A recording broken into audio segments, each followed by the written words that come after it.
ನೋಡಿದ್ರೆ first floor ಅಲ್ಲಿ ಇದಾರೆ ಅಂತ ಹೇಳಿದ್ರು. ಇಲ್ಲಿ ನೋಡಿದ್ರೆ ಯಾರು ಕಾಣಿಸ್ತಾನೆ ಇಲ್ವಲ್ಲ.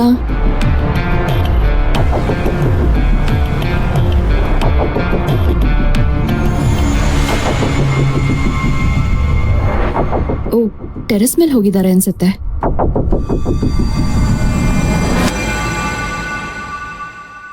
ಇವತ್ತು ಈ ಮನೆಯಲ್ಲಿ ಗೃಹ ಪ್ರವೇಶ. ಎಲ್ಲರೂ ಖುಷಿಯಾಗಿ ಬೇರೆ ಇದ್ದಾರೆ. ಅಲ್ಲದೆ ಎಲ್ಲ ಸಂಬಂಧಿಕರು ಬಂದಿದ್ದಾರೆ. ಇವತ್ತು ಈ ವಿಷಯ ಮಾತಾಡೋದು ಸೂಕ್ತ ಅಲ್ಲ ಅಂತ ನನ್ಗನ್ಸತ್ತೆ. ನಾನ್ ಹೇಳ್ತಿರೋದು ನಿಮ್ಗೆ ಯಾಕೆ ಅರ್ಥ ಆಗ್ತಿಲ್ಲ? ಮುಳ್ಳನ್ನ ಮುಳ್ಳಿಂದಾನೇ ತೆಗಿಬೇಕು. ಅವರು ನಿಮ್ ತರ ಏನಾದ್ರೂ ಇದು ಸರಿ ತಪ್ಪು ಅಂತ ಯಾರನ್ನಾದ್ರೂ ಕೇಳ್ತಿದಾರಾ ಅಥವಾ ಯೋಚನೆ ಮಾಡ್ತಿದಾರಾ? ನಮ್ಗೆ ನಮ್ ಕೃಷ್ಣನ್ ಜೀವನ ಮುಖ್ಯ. ನೀವು ನಿಮ್ ತಮ್ಮನ್ ಜೊತೆ ಇರ್ಲೇಬೇಕು ಅಂದ್ರೆ ನೀವಿವತ್ತು ಮಾತಾಡ್ಲೇಬೇಕು. ಇವಳು ಇವತ್ತೂ ಮನೆ ಹೊಡಿಯೋ ಕೆಲಸ ಮಾಡ್ತಿದ್ದಾಳ. ನನಗ್ ಯಾಕೋ ಈ ಮನೆಯಲ್ಲಿ ನಡೀತಿರೋ ಬೆಳವಣಿಗೆ ಎಲ್ಲ ನೋಡಿದ್ರೆ ಈ ಮನೆ ಎಲ್ಲಿ ಒಡ್ದೋಗುತ್ತೋ ಅಂತ ಭಯ ಆಗ್ತಿದೆ. ಈ ಮನೆಯವರೆಲ್ಲ ತುಂಬಾ ಇನ್ನೋಸೆಂಟ್. ಬೆಳ್ಳಿಗಿರೋದೆಲ್ಲ ಹಾಲಂತ ಅನ್ಕೋತಾರೆ. ಆದ್ರೆ ಆತರ ಅಲ್ಲ. ನೀವಿವತ್ತು ಮಾತಾಡ್ಲಿಲ್ಲ ಅಂದ್ರೆ ಎಲ್ಲಾನು ಮುರಿದು ಹೋಗುತ್ತೆ.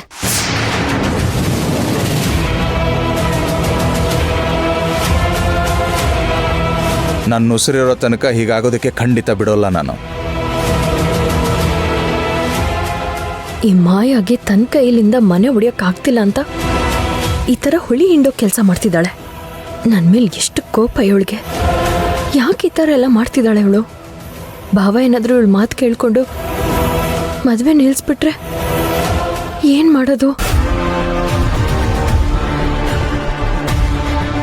ಏ ವಂಶಿ, ಹಾಂ, ಇಲ್ಲಿ ನಿಂತ್ಕೊಂಡು ಏನೇ ಮಾಡ್ತಿದ್ಯಾ? ಅಲ್ಲೆಲ್ರಿಗೂ ಜ್ಯೂಸ್ ಕೊಡು ಬಾ. ಎಲ್ಲಾನು ನಾನೇ ನಿನ್ಗೆ ಹೇಳ್ಬೇಕಾ? ಕೂಡ್ ಕುಟುಂಬಕ್ಕೆ ಮದ್ವೆ ಆಗಿ ಹೋಗ್ತಿದ್ಯಾ, ಎಲ್ರನ್ನು ಹೇಗೆ ಸಂಭಾಳಿಸ್ತ್ಯಾ? ಸರಿ ಸರಿ, ಬೇಗ ಬಾ.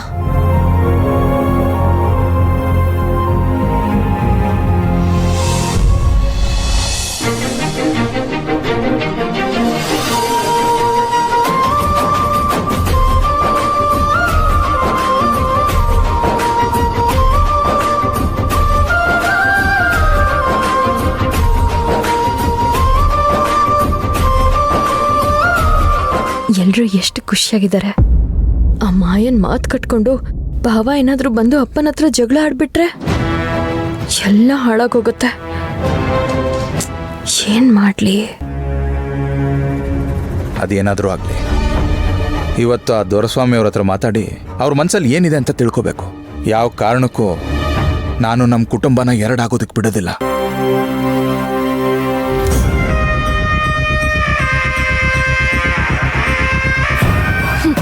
ಇವನ್ ಹೋಗ್ತಿರೋ ಸ್ಪೀಡ್ ನೋಡಿದ್ರೆ ಇವತ್ತ ವಂಶಿ ದೊರೆಸ್ವಾಮಿ ಕತೆ ಮುಗೀತ್.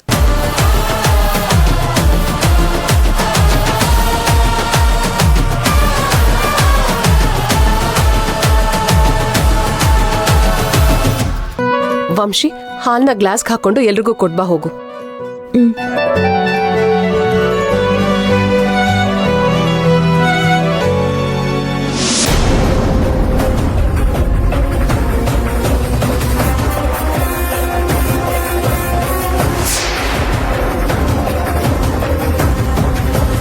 ಅಯ್ಯೋ, ಭಾವ ಬಂದ್ರು.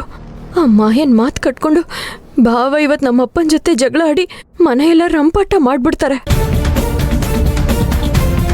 ಇಲ್ಲ, ಇವ್ರೇನಾದ್ರೂ ಮಾಡೋಕ್ಕಿಂತ ಮುಂಚೆ ನಾನೇ ಇವ್ರನ್ನ ತಡೆದು ಎಲ್ಲ ವಿಷಯ ಹೇಳ್ಬಿಡ್ಬೇಕು. ಅಮ್ಮ, ಎಲ್ರಿಗೂ ಕೊಟ್ಟು ಬಂದ್ಬಿಡ್ತೀನಿ.